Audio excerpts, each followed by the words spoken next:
Tentu saja kalau dalam peperangan yang ada di dalam batin ini sangat penting sekali.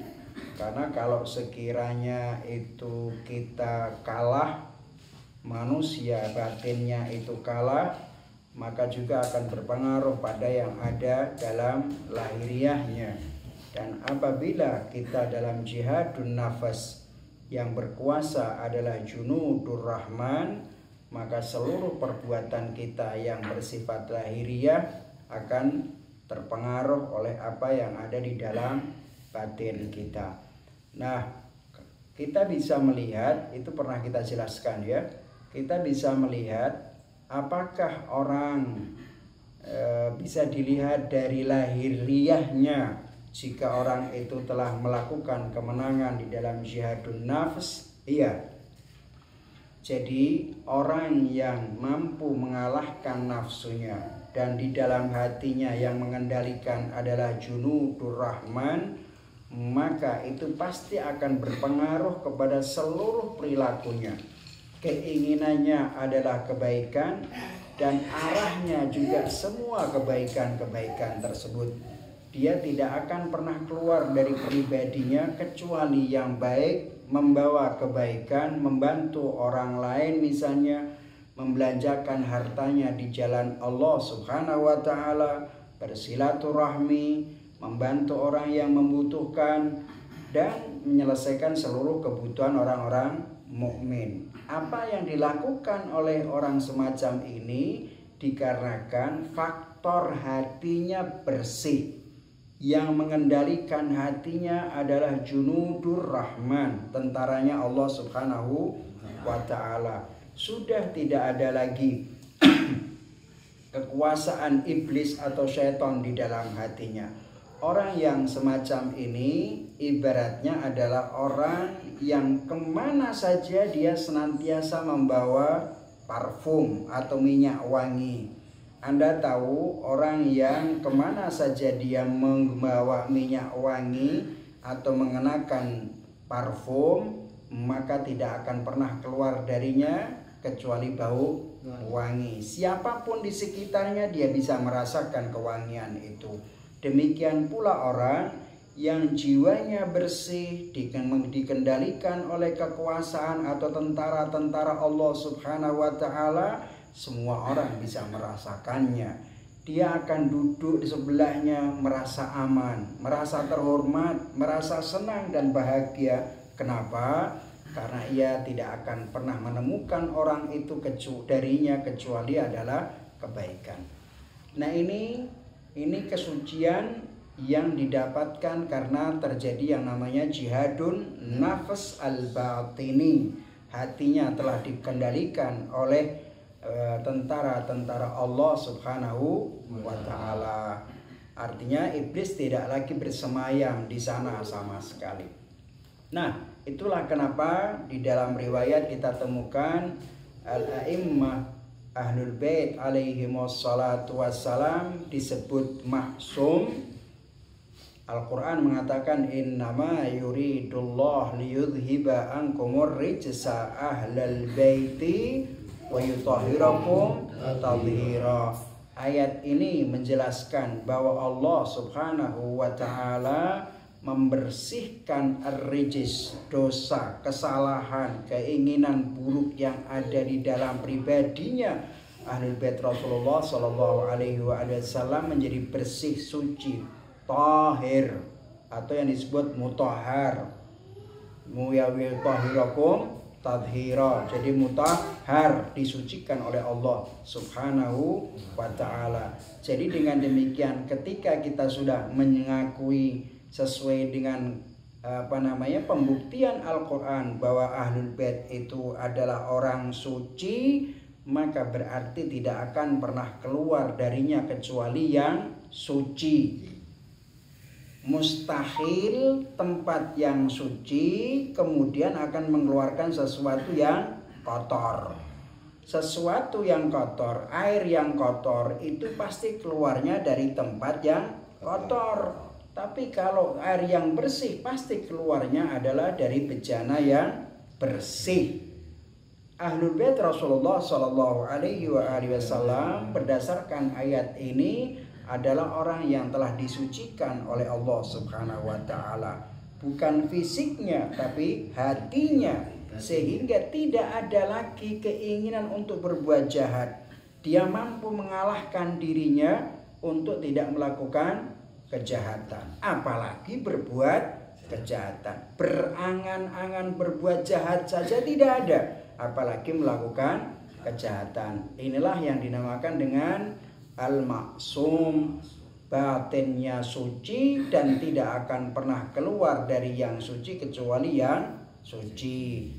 Jiwa yang baik akan mengeluarkan dari jiwa tersebut tidak ada lain kecuali kebaikan. Nah, sebaliknya, orang yang batinnya itu adalah kotor, orang yang batinnya itu adalah khabith, buruk, jelek, maka tidak akan pernah keluar dari perilakunya kecuali keburukan, dan tidak akan pernah pernah berpikir kecuali yang dilakukan itu adalah kejahatan, kerusakan di muka bumi. Mencaci maki orang, membunuh orang, memfitnah orang, menyebarkan hoax, berita-berita bohong yang kemudian menyesatkan oleh umat manusia, itu adalah karena hasil dari apa yang ada di dalam hatinya. Sekalipun dia berserban, kalau ada orang berserban kemudian dia suka memfitnah, mengadu domba, berbicara tanpa bukti, provokasi dan lain sebagainya, ketahuilah hatinya lebih buruk daripada binatang. Apa yang keluar itu adalah cerminan dari sisi hatinya. Nah, ini kenapa batinnya khabitha, jiwanya kotor, hatinya busuk, maka tidak akan pernah keluar darinya kecuali kebusukan, kecuali kerusakan. Orang yang semacam ini ibaratnya adalah orang yang kemana-mana dia menggunakan bau busuk atau membawa bangke. Dimanapun ia berada, pasti orang di sekitarnya akan terganggu bau busuknya itu.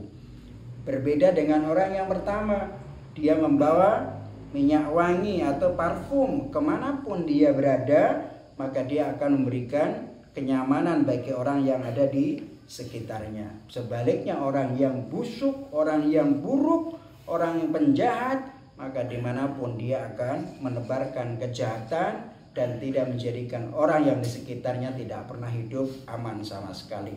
Oleh karena itu dalam riwayat Rasulullah Shallallahu Alaihi Wasallam bersabda, ta'attaru bil istighfar la tufadhihukum rawaikhudz dzunub.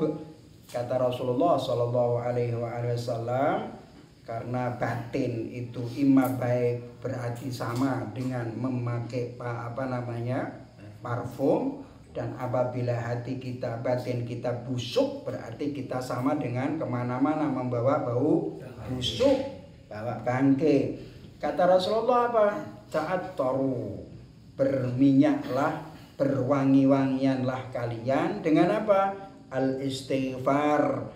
Ta'attaru bil istighfar, yakni berikanlah bau wangi diri kalian ini dengan cara istighfar. Apakah istighfar ini berbentuk benda? Bukan. Pengaruhnya kepada fisik, pakaian? Bukan. Istighfar pengaruhnya adalah kepada hati, kepada jiwa. Oleh karena itu kata Rasulullah, wangikanlah jiwamu dengan istighfar. Jangan sampai kalian ini dipermalukan oleh bau-bau busuk. Dari mana? Dari perbuatan dosa. Jadi kalau ada orang yang berbuat dosa, pada hakikatnya dia kemana-mana itu adalah membawa bau busuk.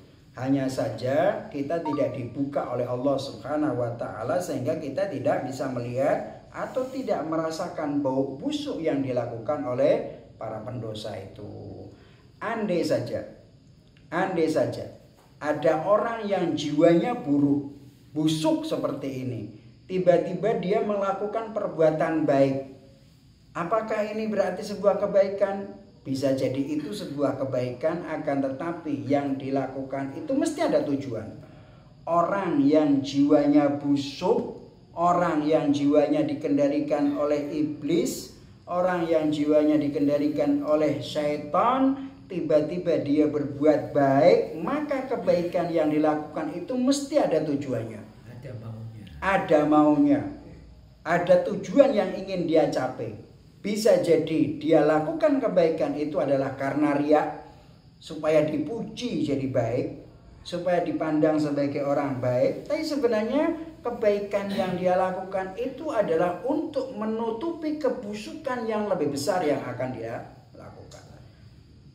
Datang ke satu tempat, dia berpura-pura jadi orang yang baik, Masya Allah, membantu dan lain sebagainya. Di balik itu semua mereka akan menipu masyarakat tersebut.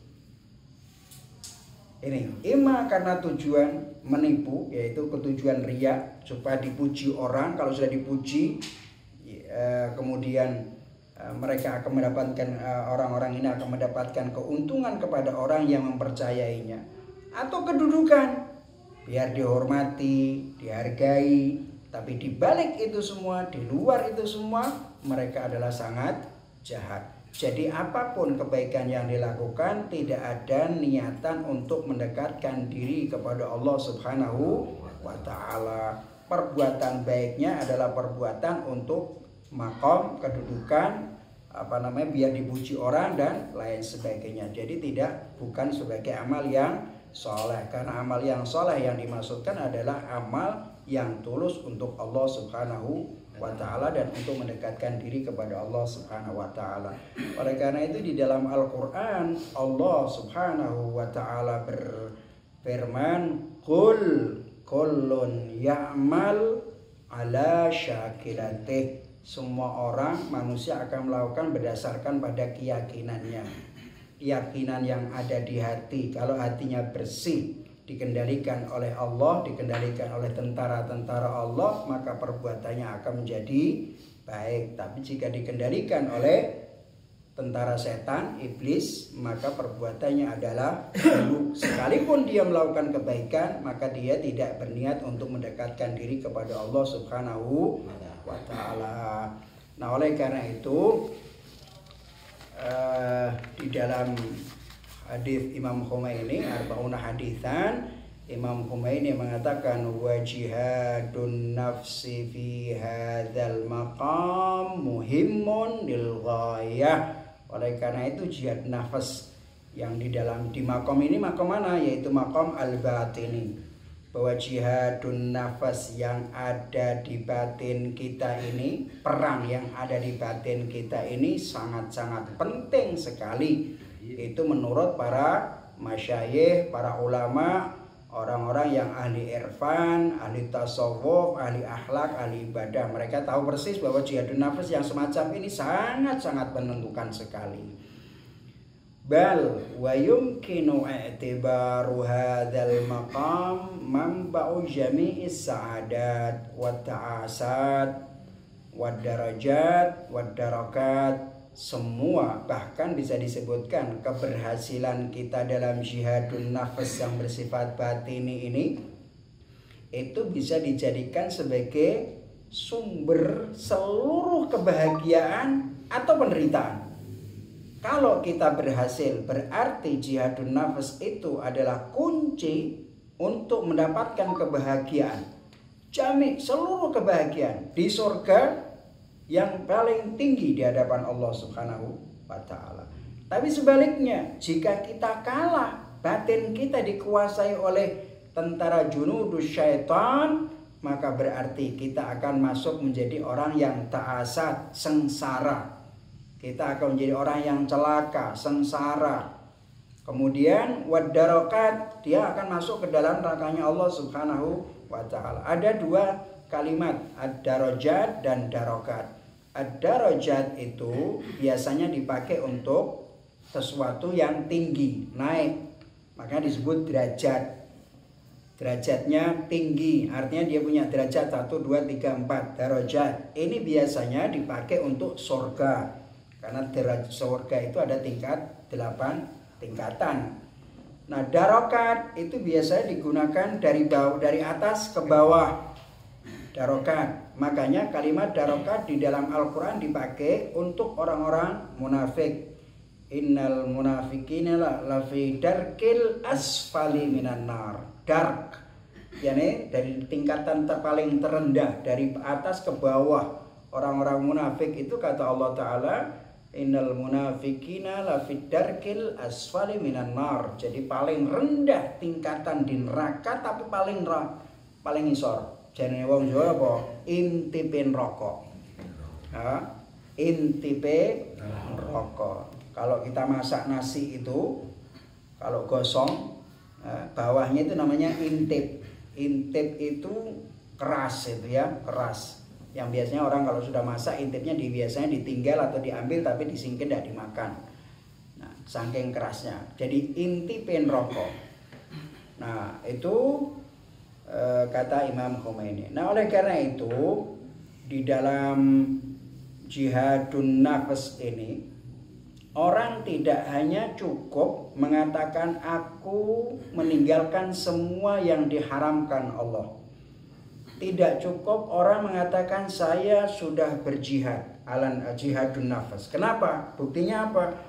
Buktinya saya sudah meninggalkan semua yang diharamkan oleh Allah Subhanahu wa taala. Tapi berpikiran saya masih tetap ada keinginan untuk berbuat dosa, tapi saya kendalikan. Dan karena saya kendalikan, maka tindakan saya semuanya sesuai dengan syariatnya Allah Subhanahu wa taala. Pikiran saya masih tetap kadang-kadang kepengin ini mau berbuat jahat dan lain sebagainya. Kalau kita masih ingat pada pelajaran sebelumnya, kita kan ada yang namanya insanun syar'i. Anda benar bahwa sebagai insanun syar'i, tapi orang yang jihadun nafas, yang disebut dengan jihad fi mamlakatil batininya, itu tidak hanya sekedar meninggalkan yang diharamkan oleh Allah Subhanahu wa taala, bahkan berpikir pun untuk berbuat jahat itu tidak ada. Kalau sampai masih ada pikiran bahwa kita ini mau berbuat ini, hanya pikiran saja, hanya keinginan saja. Keinginan itu lambat laun akan membawa Anda dalam sebuah kejahatan. Karena tindakan itu biasanya berawal dari keinginan. Ketika keinginan itu terus menerus, maka Anda akan jebol dan pasti akan terjatuh. Maka di dalam riwayat, dalam hadis Rasulullah mengatakan, man hama haulal hima au syakka an yaqa'a fi. Kalau dia sudah berada di keliling sesuatu yang membahayakan, bisa jadi Anda akan terjerumus ke dalamnya. Nah, oleh karena itu, orang yang jihadun nafas itu di samping dia harus meninggalkan hal-hal yang diharamkan oleh Allah Subhanahu wa taala, yakni fi maqamidz zahir wal badan, yakni lahiriahnya tidak melakukan kejahatan. Tubuhnya, mulutnya, telinganya, matanya, kakinya, perutnya, farajnya tidak melakukan kejahatan. Tidak cukup itu, tapi juga pikirannya tidak pernah berpikir untuk berbuat jahat. Nah, itu yang dinamakan dengan jihadun nafs. Nah, kalau itu bisa kita lakukan, ya kita ini luar biasa, ya. Kita ini luar biasa. Tubuh kita tidak bermaksiat kepada Allah, pikiran kita juga tidak bermaksiat kepada Allah Subhanahu wa taala. Jangankan maksiat, berpikir untuk berbuat maksiat saja tidak pernah ada. Itulah kenapa yang ada di dalam Ahlul Bait Rasulullah, jiwanya Ahlul Bait Rasulullah disebut sebagai orang yang maksum. Makanya ketika ada orang mengatakan innama yuridullah liyudhiba ankum rijsa ahlal baiti, kemudian diartikan secara umum, itu sesuatu yang tidak benar, itu bersifat khusus.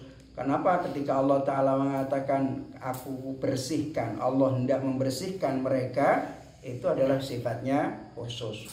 Memang benar bahwa Ahlul Bait itu memiliki dua makna, Ahlul Bait yang bersifat umum dan Ahlul Bait yang bersifat khusus.